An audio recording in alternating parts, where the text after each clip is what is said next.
దేశం మొత్తం ఆర్థికంగా పొదుపు పాటించాలనే ఒక పిలుపు, దానికి కౌంటర్గా వచ్చిన ఒక సూటి ప్రశ్న.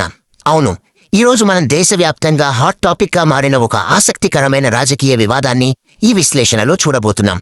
దేశ ఆర్థిక వ్యవస్థ, మన పొదుపు, అలాగే ప్రభుత్వ బాధ్యత, ఈ అంశాలపై ప్రస్తుతం జరుగుతున్న ఒక పెద్ద చర్చను మనమిప్పుడు వివరంగా పరిశీలిద్దాం. సమాజంలో అత్యంత ప్రభావవంతమైన ఇద్దరు వ్యక్తులు ఆర్థిక బాధ్యతల గురించి పూర్తిగా భిన్నమైన అభిప్రాయాలు వ్యక్తం చేస్తే ఎలా ఉంటుందో ఒక్కసారి ఊహించుకోండి. సరిగ్గా ఇక్కడే అదే జరిగింది. ఒకవైపు దేశ ప్రధాని పొదుపు గురించి వివరిస్తుంటే, ఇంకోవైపు ప్రముఖ ఆధ్యాత్మిక గురువు దానికి ధీటుగా ఒక ఘాటైన ప్రతిప్రశ్న వేశారు. అసలు ఈ రెండు భిన్నమైన వాదనల వెనుకున్న అసలు కథ ఏంటో ఇప్పుడు చూద్దాం. మొదటి అంశంగా అసలు ఈ నేపథ్యం, అలాగే ప్రధాని చేసిన ఆ విజ్ఞప్తి ఏంటో చూద్దాం. పశ్చిమాసియాలో సంక్షోభం నడుస్తున్న సమయంలో ప్రధాని నరేంద్ర మోదీ గారు సామాన్యులకు కొన్ని కీలకమైన సూచనలు చేశారు.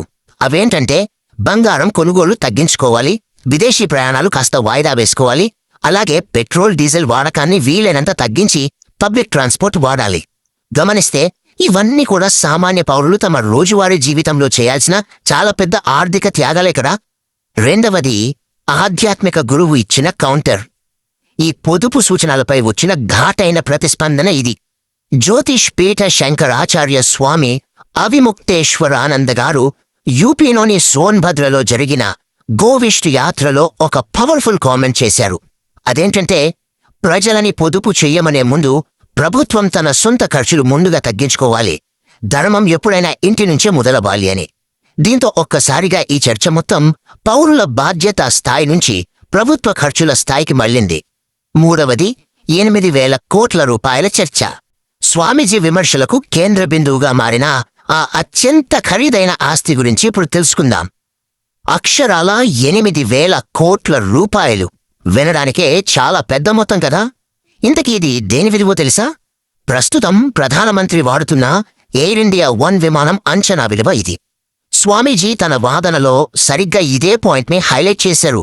ఒక పక్క సామాన్యులకి చిన్న చిన్న పొదుపులు సూచిస్తూ, ఇంకో పక్క ఇంత భారీ ఖర్చుతో కూడిన ప్రభుత్వ ఆస్తి ఉండటమేంటి అని ఆయన సూటిగా ప్రశ్నించడం ఈ వివాదాన్ని తారస్థాయికి చేర్చింది. మరి దీనికి పరిష్కారంగా స్వామీజీ చాలా స్పష్టమైన 2 సూచనలు చేశారు. మొదటిది, ఆ 8,000 కోట్ల విమానాన్ని వెంటనే అమ్మేయడం. ఇక రెండవది, దానికి బదులుగా తక్కువ ఇంధనం తాగే సాధారణ విమానాల్ని వాడటం. సామాన్యులని పెట్రోల్ డీజిల్ ఆదా చేయమని అడిగినప్పుడు ప్రభుత్వ స్థాయిలో కూడా ఇలాంటి భారీ పొదుపు మొదలు జరగాలన్నది ఆయన వాదన సారాంశం. నాలుగవది, భిన్నాభిప్రాయాలు. ఈ విరుద్ధమైన ప్రకటనలు పబ్లిక్ మరియు సోషల్ మీడియాని ఎలా 2 వర్గాలుగా విడదీశాయో ఇప్పుడు చూద్దాం. సోషల్ మీడియాలో, అలాగే బయట పబ్లిక్లో ఇప్పుడిది పెద్ద డిబేట్గా మారింది.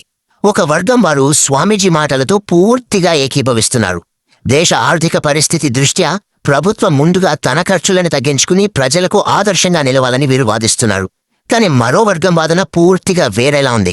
దేశ ప్రధాని భద్రత అనేది అత్యంత సున్నితమైన విషయం కదా, కాబట్టి దానికి ఎలాంటి లోటు రాకూడదంటే అత్యున్నత భద్రతా ప్రమాణాలున్న ఆ విమానం ఉండి తీరాల్సిందే అని వారు బలంగా చెబుతున్నారు. ఒకవైపు పొదుపు, మరోవైపు దేశ భద్రత, ఈ రెండింటి మధ్య ఇదొక ఆసక్తికరమైన సమతుల్యత సమస్యగా మారింది. సో ఈ మొత్తం విశ్లేషణ చూశాక మన ముందుకొచ్చే అసలైన అతిపెద్ద ప్రశ్న ఇదే. ఒకోవైపు జాతీయ ఆర్థిక స్థిరత్వం కోసం అందరం పొదుపు చేయడం ఖచ్చితంగా ముఖ్యమే.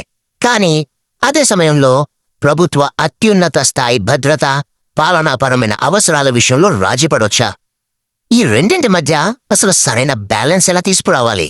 ఇది నిజంగా లోతుగా ఆలోచించాల్సిన విషయమే. మరి ఈ వివాదంపై ఆ సరైన నిర్ణయమేంటో ఆలోచిస్తూ ఉండండి. మరో ఆసక్తికరమైన విశ్లేషణతో మళ్ళీ కలుద్దాం.